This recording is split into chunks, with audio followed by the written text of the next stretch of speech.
Hello and welcome back to Voided Vanguard, where I talk about any decks that were avoided or undersupported by Bushiroad up until this point.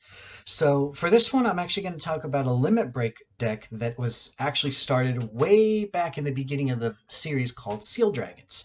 So one of the biggest things about Seal Dragons is the focus on retiring your opponent's field to refill them with grade 2s and then gaining bonuses based off of those grade 2s. So cards like the basic card that they started out with was Seal Dragon Blockade, where it just simply had the ability on a Vanguard where your opponent cannot intercept. So you're forcing the opponent to reduce their guarding options right from the get-go.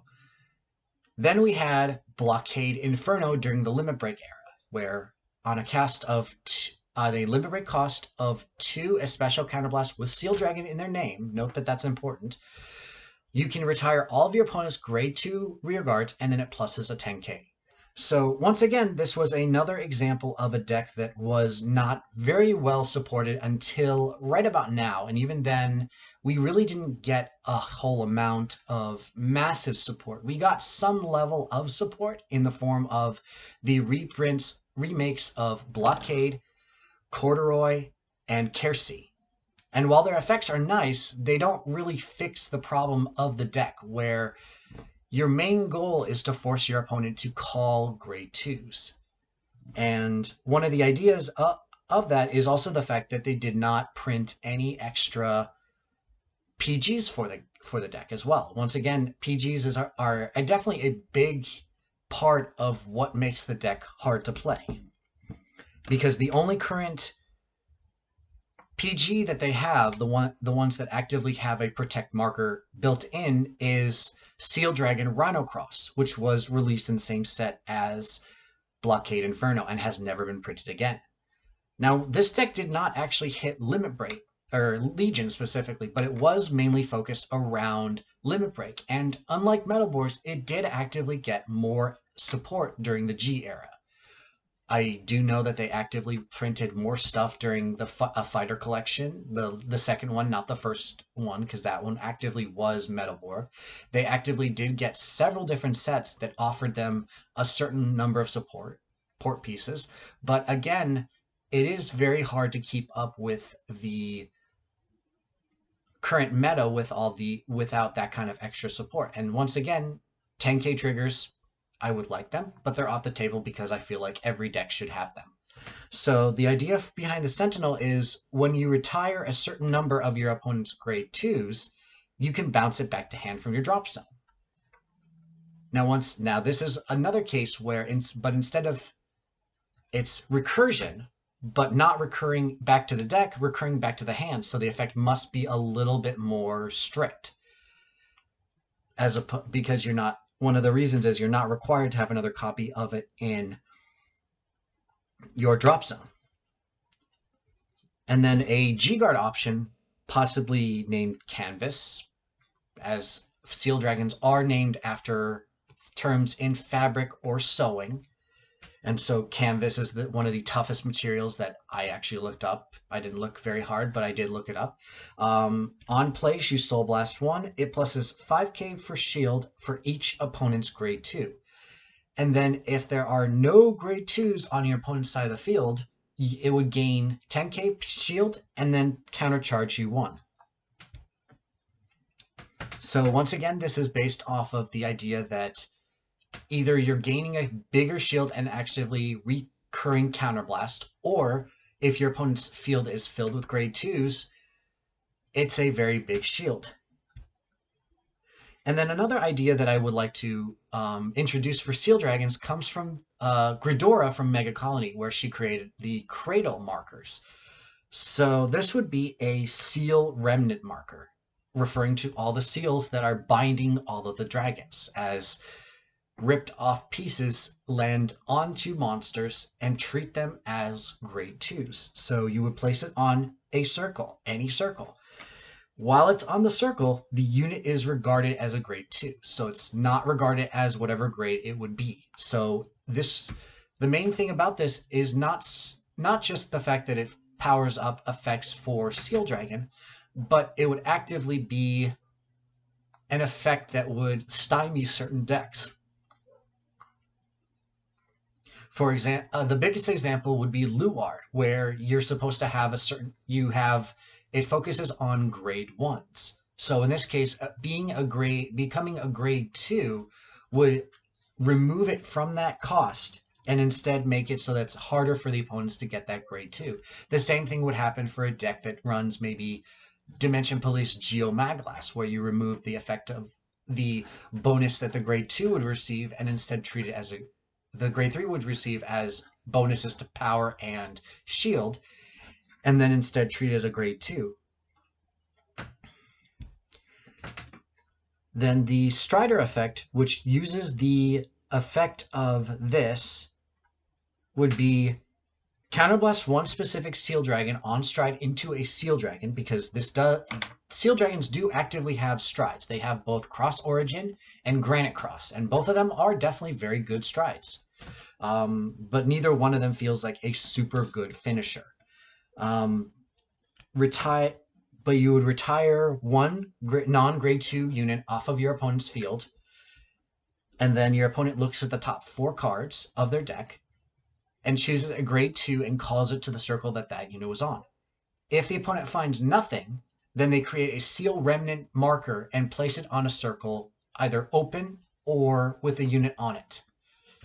So once again, you're turning a unit into a grade. You're getting something out of the stride. And again, the reason that I am making it a specific counterblast is I want to push the idea of a full-on Seal Dragon. I am not in the personification of running decks solely for the idea that a name is the only thing that you really need.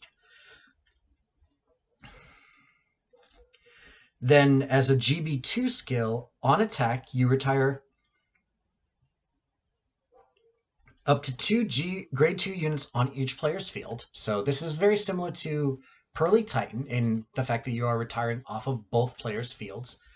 For each, then total their power.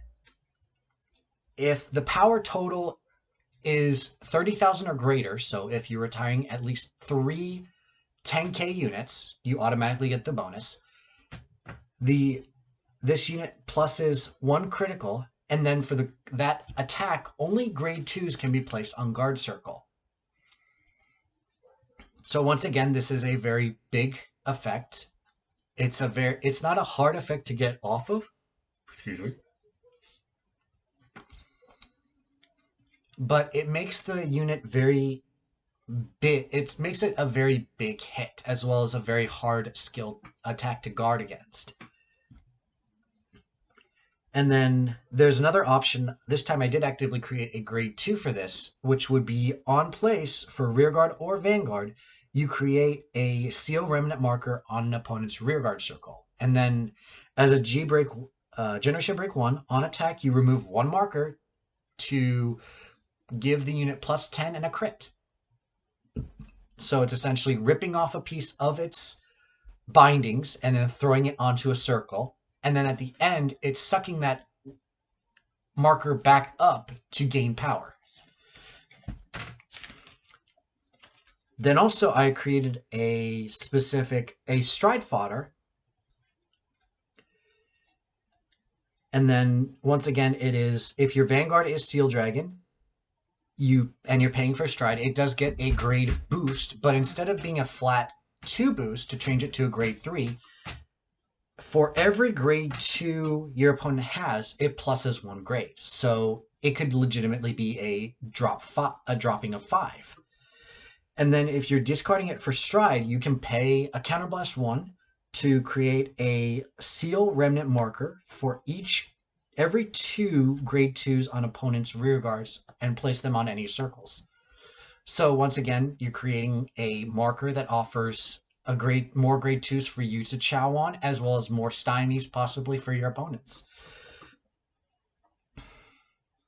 And then a G4 stride. So on place, you would place a Seal Remnant marker on an opponent's rearguard circle for each grade 2 that they have. If the opponent has no grade 2s, so their field is essentially all grade 1s, you place 1 on the Vanguard circle. Now, note that I did not mention in the Seal Remnant marker that it could be exclusively put as a rearguard. It is mostly used for rearguards, but this is the only card that I've created that works on Vanguard. And the main reason, again, is because you are treating them as the Vanguard as a grade 2 while you're still in stride. And we've seen this multiple times where a lot of decks can actively gain bonuses by striding early. Now, the opponent's unit would not lose power, would not lose any of its own effects, but what it would lose is the access to G guards for the turn. And then for the effect, if you placed a marker on the Vanguard, remove it at the end of your turn. So while the basic thought behind this is that while rearguards are simply spirits, or the units don't have any spiritual backing to yourself, as the anime gave clear ideas of, the Vanguard is backed, so you have enough strength to break the seal if you need to. And then, again, I'm going to go ahead and give the a G-Break 2 with a Counterblast and for Persona Flip. On the attack, this unit's attack, you may pay the cost. If you do, this unit gains plus 10k per Seal Remnant marker until the end of the battle, and then remove all of those markers from the opponent's field. If the number of those cards, if you remove 2 or more markers during the attack, the opponent must guard with 2 or more cards if they wish to guard from hand. So once again, this is taking, if you have the ability to make multiple markers, ignoring any Vanguard options, so you have 3 markers on the field, you remove 2 of those, and then you add on a restriction to guard, so that makes it even harder for them to guard. We've seen a lot of guard restricts. This one is not as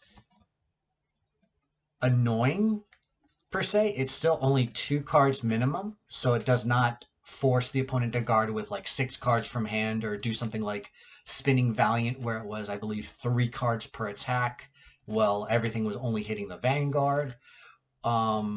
Or I think the Angel Feather Stride Basazile, which was a counterblast of 4. You have to guard with the same number of cards as the number of damage that the opponent has. So that's making it easy. But again, the idea is to just make a finishing blow hit, as in something that has a little bit of a guard restrict, a little bit of a bonus crit, and a bunch of power buffs.